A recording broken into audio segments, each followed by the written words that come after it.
Hello everyone, my name is Cameron Searles and I am an environment designer. And in this video, I'm going to be breaking down the modeling process of my senior project. So when I first began my project, the big thing I wanted to get down first was the dimensions of the bowling lanes. And the reason why is because the bowling lanes were going to determine how big everything else was going to be in my scene.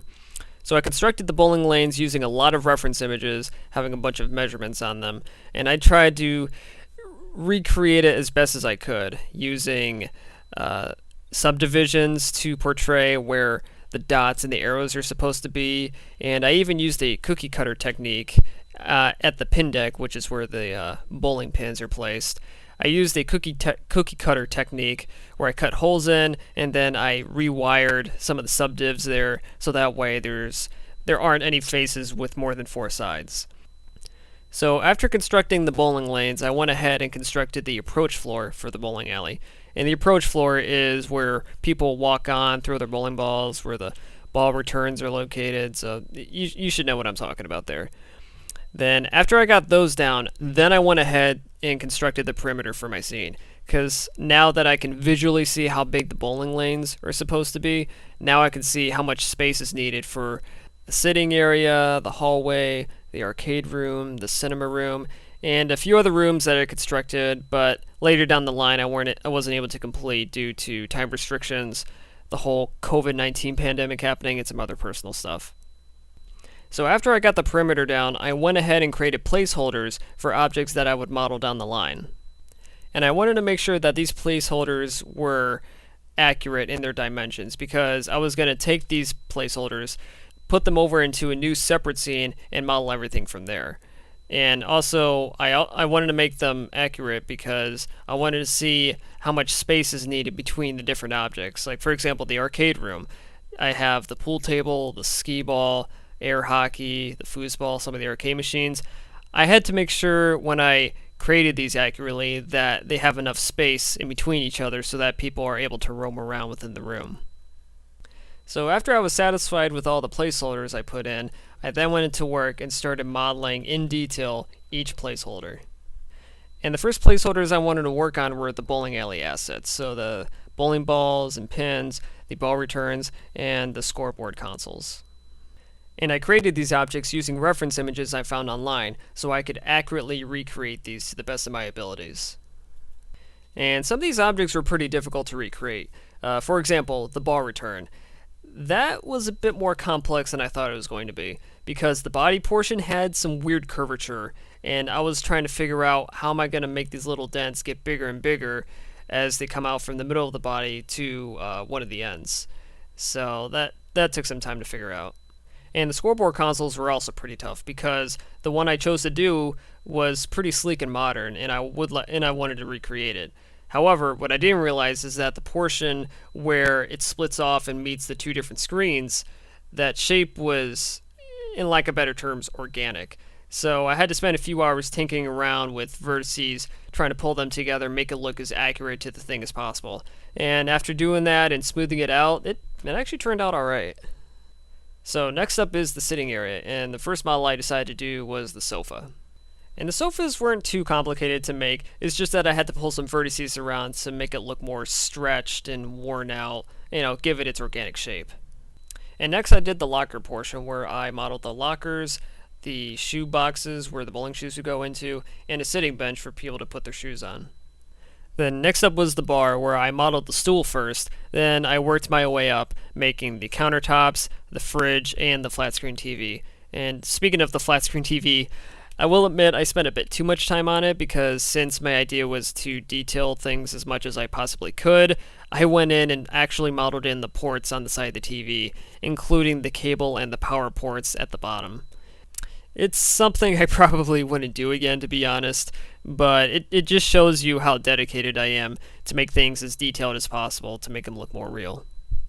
Then I actually decided to go back to the bowling alley portion because I wanted to work on the mechanical parts where the bowling pins are. So first I decided to model the walls to separate each bowling lane.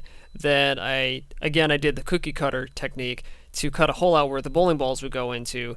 And then I designed the ramp where the ball would go up go back down and let momentum carry the ball to the ball return, and then I modeled the conveyor belt to help carry that ball up the ramp.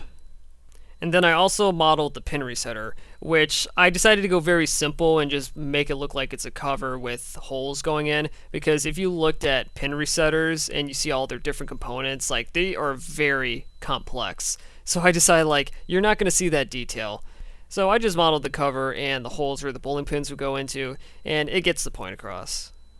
So next up is actually one of my favorite moments in doing this project, was to create all the different games for the arcade room. And the first game I decided to work on was the air hockey table. And I actually had quite a lot of fun making this because I love air hockey. I'm telling you, like, I'm very competitive with friends doing that. And the shape of it wasn't that complex. It's just I decided to add a couple details here and there. Had an overhead with a light hanging over. So just going all out with it. So next up is the skee ball, which actually took a bit longer than I thought, because at first the shape looked simple enough when I was modeling the body. But as I went further into detail, I noticed that the rings, even though some of them looked the same size, were actually a bit different. And a really good reference image showed me that, where it showed the scoreboard and the different ring sizes along with its diameters. So I had to go in and make sure that these different ring sizes were accurately proportioned while keeping their width. And for the protective guards on the side and top of the skee ball, I decided to go with an iron bar design. And even though that definitely added to the poly count, it definitely made it look more detailed.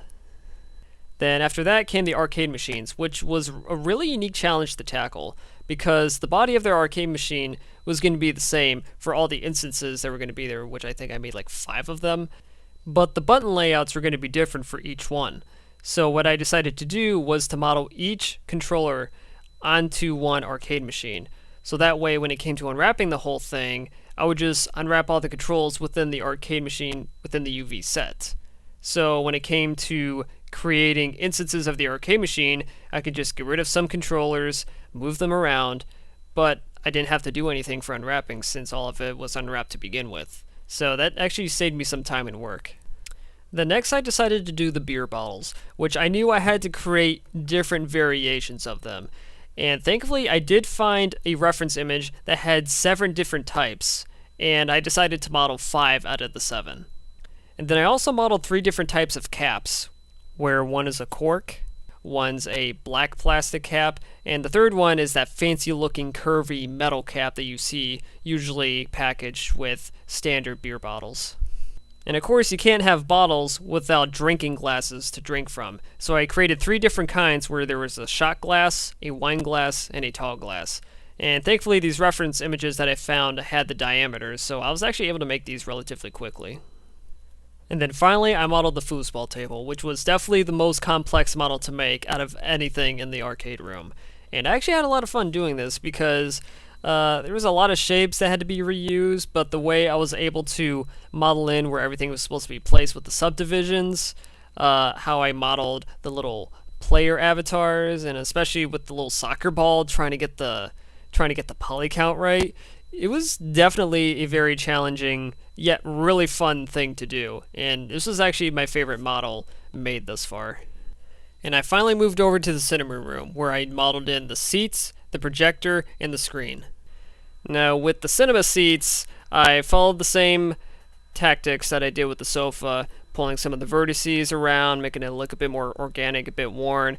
I couldn't do it as much, though, because some of the vertices began to look kind of weird, so I was kind of limited, due to time restrictions, of course. Then the screen, nothing to write home about. I just created a bunch of square imprints, making sure there's one big imprint for the screen itself. And the projector, I spent a bit more time on it than I should have, because even though it's an object behind a glass window, I still wanted to get some of that detail out. Like, I wanted people to see the lens, see the vents on the side, but I actually had to get rid of the vents and texture them in instead, because after getting some initial feedback talking about limiting my poly count so that way my renders would run more smoothly, I had to get rid of them. But it's trial and error, you live and you learn. And last but not least, I modeled the final assets for my scene, which were other miscellaneous objects that I didn't get to. So the first ones I'm going to talk about are the bowling shoes. And I was actually quite happy with how it turned out, because considering how organic of a shape a typical shoe would be. I was surprised how quickly I was able to make it, and it's all thanks to this Twitch user by the name of Philtato. Now, Philtato suggested I use this tool called Edit Edge Flow, which would balance the distance between different vertices. And after using this tool extensively, this definitely helped with the creation of the bowling shoe. So thank you, Philtato, for giving me that advice. Then the last assets I modeled were the bowling trophies, which I modeled 3 different trophies and 2 different plaques. And I was actually able to find some really good reference images of these objects, so I was able to model them pretty accurately to their source material. And then, even though I was considered done in my modeling phase, there were some other objects I decided to add in afterwards, such as an overhang for the bar, a TV support stand, where I would hang 2 different TVs up on the ceiling to display the scoreboards for each bowling lane, and some lighting fixtures when it came to the lighting phase of my project. So that pretty much wraps it up. This has been the breakdown of the modeling aspect of my project. So thank you so much for watching. Be sure to check out my other breakdown videos for my senior project, and I'll see you in the next video.